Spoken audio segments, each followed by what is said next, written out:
The sixth chapter of the Bhagavad Gita is Dhyana Yoga. In this chapter, Krishna reveals the yoga of meditation and how to practice this yoga. He discusses the role of action in preparing for meditation, how performing duties in devotion purifies one's mind and heightens one's spiritual consciousness. He explains in details the obstacles that one faces when trying to control their mind and the exact methods by which one can conquer their mind.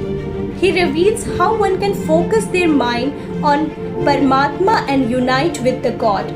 Verse 1. The blessed Lord said, "He who performs his bounden duty without depending on the fruits of his actions, he is a sannyasi and a yogi, not he is who without fire and without action." Verse 2. Do you, O Arjuna, know that yoga is what they call renunciation? No one indeed becomes a yogi who has not renounced their thoughts. Verse 3. For a sage who wishes to attain to yoga, action is said to be the means. For the same sage who has attained yoga, inaction is said to be the means. Verse 4. When a person is not attached to the sense objects or to the actions, having renounced all thoughts, then they are said to have attained yoga. Verse 5. One should raise oneself by one's own self alone. Let not one lower oneself, for the self alone is one's own friend and the self alone is one's own enemy. Verse 6. The self is the friend of the self of him by whom the self has been conquered. But to the unconquered self, the self stands in the position of an enemy like an external foe. Verse 7. The supreme self of him who is self-controlled and peaceful remains balanced in cold and heat, pleasure and pain, as well as in honor and dishonor. Verse 8. The yogi who is satisfied with the knowledge and wisdom of the self, who has conquered the senses and to whom a clod of earth, a piece of stone and gold are all the same, is said to have attained nirvikalpa samadhi. Verse 9.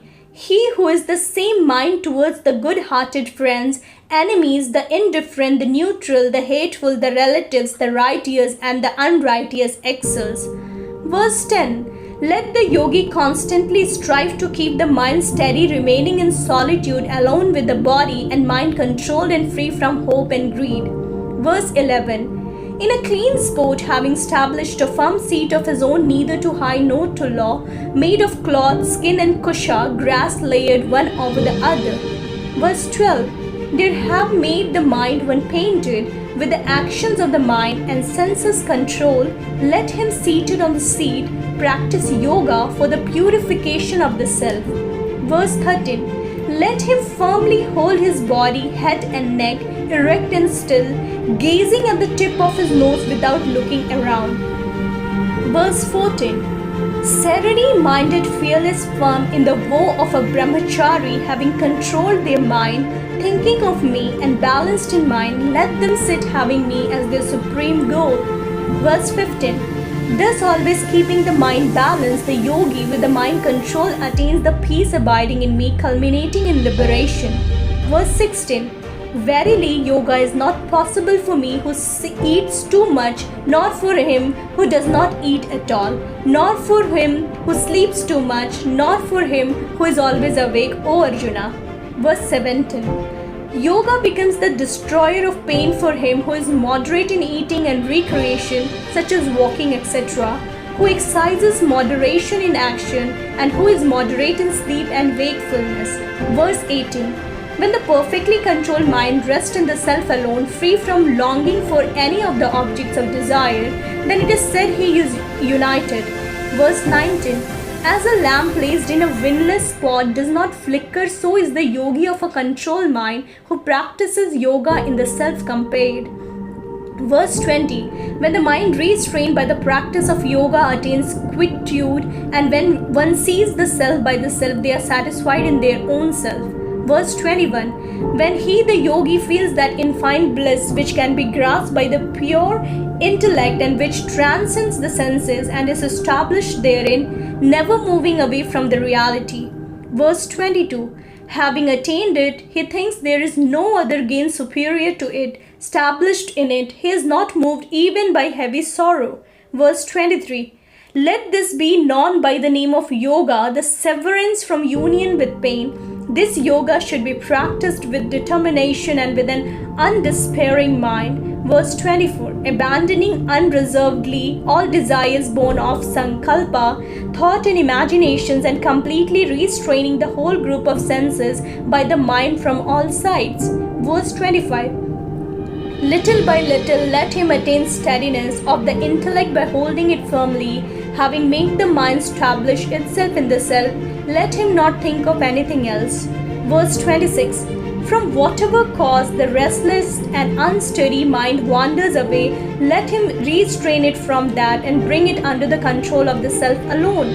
Verse 27. Supreme bliss indeed comes to this yogi whose mind is made peaceful, whose passion is quelled, who has become Brahman and who is free from sin. Verse 28. The yogi always engaging the mind thus in the practice of yoga is free from sins and easily enjoy the infinite bliss of contract with Brahman, the eternal.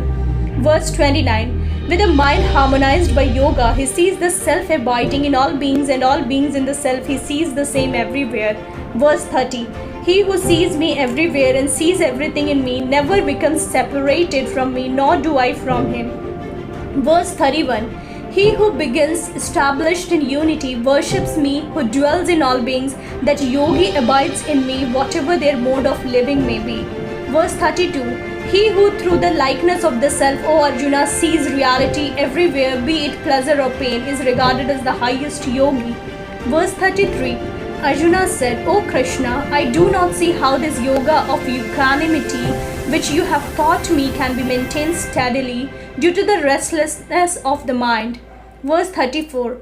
The mind is indeed restless, turbulent, strong and unyielding, O Krishna. I considered it as difficult to control as controlling the wind. Verse 35. The blessed Lord said, undoubtedly, O mighty armed Arjuna, the mind is difficult to control and restless, but with practice and dispassion it can be restrained.